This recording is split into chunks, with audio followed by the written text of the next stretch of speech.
counting until decision day for Kyrie Irving. He has a $36.5 million player option for next season, a Wednesday deadline on whether to exercise it or decline it and become a free agent.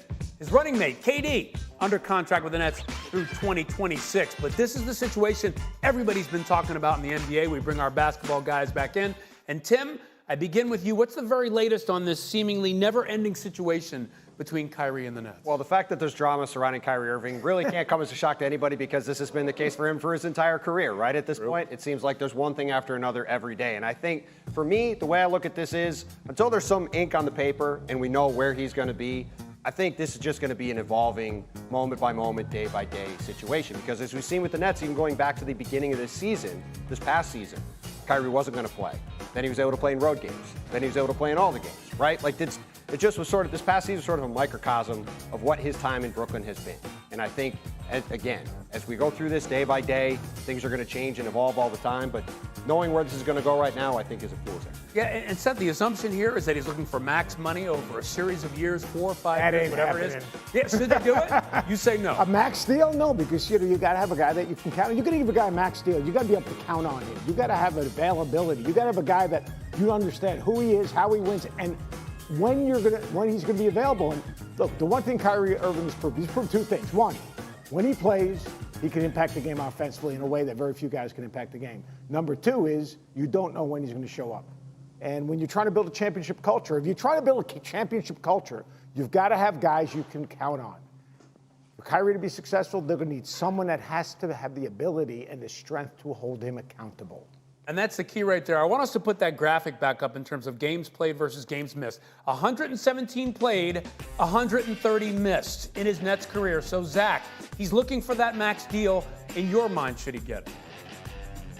Well, let's be clear about two things. Number one, he made All-NBA 2 seasons ago as the most available of the big three. In fairness to him, let's say that. And let's also say the reason he didn't play most of last season is now gone, the vaccine mandate. So things are set up for him to play 60, 65 games like a normal NBA star, some injuries here and there. But the max deal, everything I've heard, the max deal is not coming. The Nets are not going to be held hostage by the threat of Kyrie Irving and then Kevin Durant following him out the door. They appear ready to actually take some kind of stand here. That doesn't mean that there's not going to be a fair compromise offer somewhere, wherever that lands. And we'll see how that discussion evolves after Wednesday when, as you said, Kyrie can either opt in to that player option or opt out and become a free agent. And it's not just becoming a free agent, and that puts the Lakers and the whole league in play.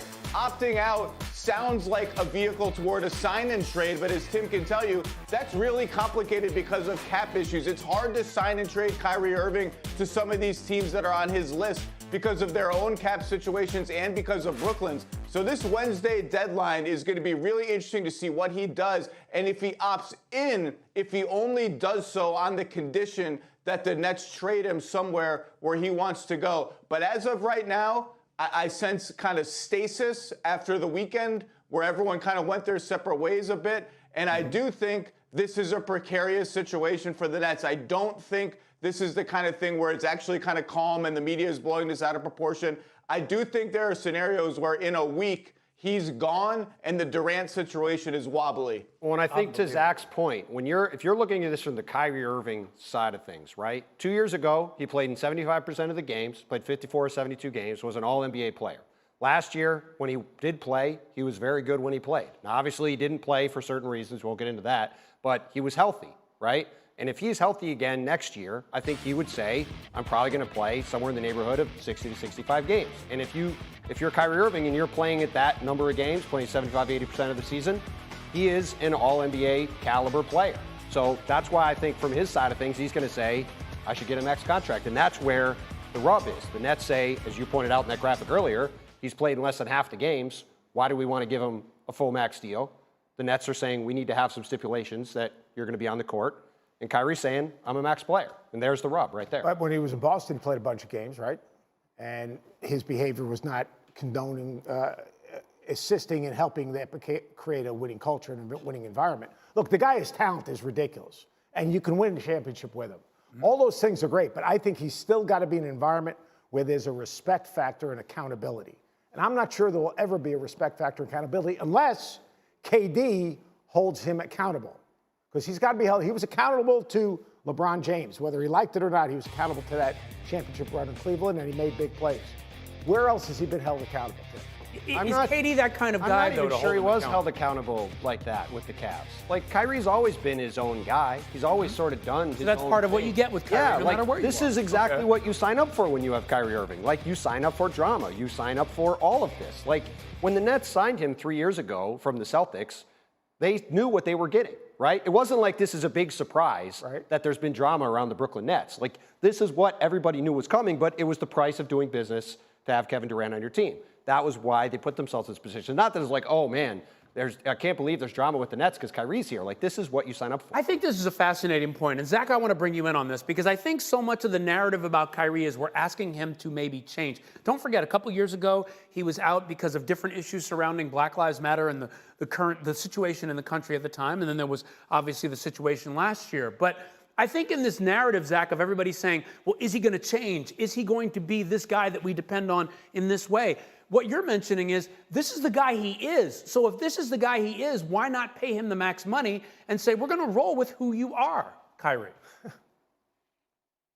Well, because the Nets have had enough of it, I guess. And even if the situation is different, and I don't know sort of how he's been when he's been available and there, he certainly played very well. And if they had faith that that would be the case for all these years afterwards with the vaccine mandate out the door, I think they would give him the max. But for whatever reason, they don't have faith in that. And you mentioned the hiatuses that he's taken. I mean, those are real things, and they break at the fabric of a team in real ways. They also haven't been that long. I think people talk about him like he was gone for 2 months or 3 months. They weren't that long. You can live with those if you know they're coming, if there's communication, if there's clarity. That's where they've been lacking. But look, we're sort of missing the forest for the trees a little bit in this discussion about who Kyrie is and what he stands for. This is about Kevin Durant more than anything else. This is about a top 10, 12, 15, wherever you rank him, all-time player with 4 years left on his contract, coming off a season where he was maybe the MVP 30 or 40 games into the season,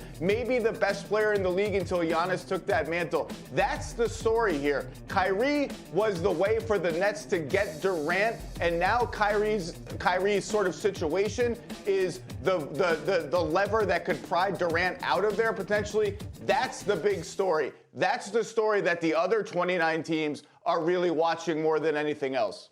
You're absolutely right. Like, if you're in the Nets organization, what you're doing right now is you're sitting down, you're treating Kevin Durant like basically Aaron Rodgers wanted to be treated. You're sitting down with Kevin Durant and saying, all right, KD, look, we're going to try to make this thing work with Kyrie. If not, we'll try to find him a potential landing space. But who do you want to play with? Oh, by the way, we already have Ben Simmons. Like, first and foremost, leadership challenge for KD, get Ben Simmons on board. Ben Simmons, when the Sixers had him, they were second in defensive efficiency in the NBA. Without him, they were 12. He's an impact player. We act like he's not even on the roster. Now, he wasn't on the roster. He's got issues. Hopefully he clears those issues up. But let's not forget that you have Ben Simmons, Kevin Durant. If you can add another piece, whether it's Kyrie or someone else, they could be the best team in the East, maybe. Wow. They could be. But to Zach's point, you know, as he said, clarity is not something we have with Kyrie Irving. So clarity is probably not something we'll have. But this all is about Kevin Durant. It's why Kyrie and Kevin are on the team. It's why this is a story now. It's not about where's Kyrie going to be. It's what does it mean for Kevin Durant. So many layers to this. And don't worry, folks. We're going to get to the Kevin Durant of it all because I think you guys are right. That's really the biggest aspect of all of this. So much to cover in this story.